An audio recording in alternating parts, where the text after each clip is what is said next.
Welcome back, history enthusiasts. Today, we're delving into the fascinating world of Mehrgarh, the ancient civilization nestled in the Kacchi Plain of Balochistan, Pakistan.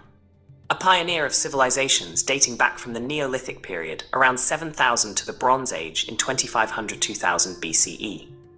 Now, Mehrgarh is like the cool older sibling to the renowned Indus Valley Civilization. It's found in Quetta, Kalat, and Sibi, and in the local Balochi language, Mehr means love, and ghar means heaven. But before we deep dive into Mehrgarh, let's talk about the Neolithic era first.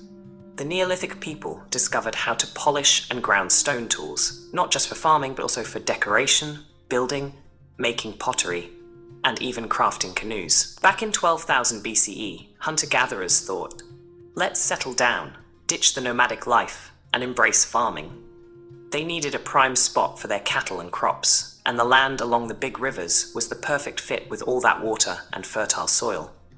This shift set the scene for spots like Mehrgarh to take center stage, right along the plains of the mighty Indus River. Some researchers believe that farming originated first in the Fertile Crescent, the Middle East.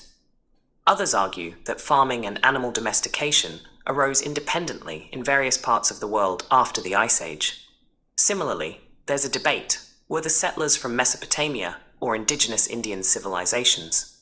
However, what's intriguing about Neolithic people is that they originated independently in regions such as the Levant, Anatolia, Syria, northern Mesopotamia, and here at Mehrgarh in Central Asia. However, due to the physical connection between Europe and Asia, significant movement occurred among these vast civilizations. This allowed for the exchange of expertise and innovations among these groups. The truth lies in Mehrgarh's originality and its similarities with neighboring civilizations, thanks to its strategic location at Bolan Pass, a gateway to east and west. In contrast, the inhabitants of the Americas and the Pacific predominantly maintained a Neolithic level of tool technology until the arrival of Europeans. Hold up. When we say Mehrgarh is 9,000 years old, it doesn't mean everything found dates back to that time. The site's layers span from 7000 BCE to 2500 BCE, linking up with later developments in the Indus Valley Civilization. Mehrgarh shifted locations over 5 millennia, but stayed close. The site got covered in alluvium and exposed by floodwaters in 1970, leading to official excavations in 1974. Lucky for us, the most recent phase is well preserved, with intact trenches and mud brick structures. But wait, the story doesn't end with Mehrgarh's abandonment. It evolves into more advanced civilizations like Mohenjodaro and Harappa in Pakistan, and others in India. Yet today, our focus remains on Mehrgarh. Archaeologists have been deciphering the lives of these pre-Indus Valley civilization folks through pottery, housing structures, grains, tools, and bones. Surprisingly, no written language or religious evidence has been found. It's like piecing together a giant historical puzzle without all the pieces. But hey, that's what makes it so intriguing.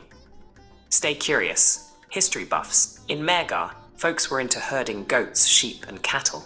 They farmed barley, einkorn, emmer wheat, and picked wild Indian jujube and ancient date palms. But hunting was still on the menu. Water buffaloes, wild pigs, deer, and yes, elephants too. As they got the hang of farming, they needed a place to stash their extra seeds, and that's when things got settled, focusing more on farming life. This is when they started building the houses. They started with cool mud bricks, and over time they upgraded to sun-dried bricks. Some houses were like storage units or granaries, and others were busy with crafts. Beads were the early bling, scattered all over the place. As time rolled on, their houses got fancier, with residences, cattle spots, storage, and work areas all bundled up. They even figured out a mix of pebbles and clay for building bigger structures. And get this, they had a canal or sewerage system. Fancy, right? Now, let's chat about their stuff. Around 32,000 artifacts were found. Pottery stole the show around 4000 BCE, with cool designs like togao featuring straight lines, animals, and women figures. As time passed, pottery got even fancier, hitting the Bronze Pottery era around 2500 BCE. Oh, and there was a pottery workshop discovered nearby from 4500 years ago. Let's talk about some amazing facts about this 9,000 years old civilization. Mehrgarh left behind a legacy of cool artifacts. a society less focused on gender and religion, and some seriously impressive dental work. It's speculated that it aimed to remove infected tissues and fill cavities with certain materials. Mehrgarh did not have natural enemies, and geographical barriers, such as mountains separating it from Iran, contributed to its relative isolation. Interactions with this civilization were characterized by a preference for peaceful exchanges over conflict. Trading was a big deal, connecting Mehrgarh with far-off places in Western and Central Asia. Seals with cool designs and exotic materials like seashells and turquoise hinted at a well-connected Mehrgarh. Mehrgarh people knew the use of cotton and making cotton clothes since long. A copper bead found in Mehrgarh had fibers stuck to it during the metallurgical process. Microscopic analysis revealed these fibers to be cotton, marking the earliest known discovery of cotton in the Neolithic era, 7000 BCE. Female figurines in Mehrgarh may represent fertility goddesses or symbols of fertile soil, reflecting the agrarian society's reliance on fertile land and women capable of bearing more children.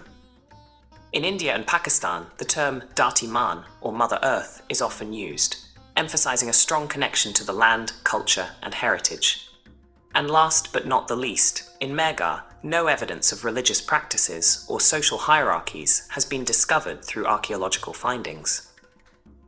The artifacts and excavations at the site have not provided indications of specific religious beliefs, rituals, or a structured social hierarchy during the periods covered by Mehrgarh's history.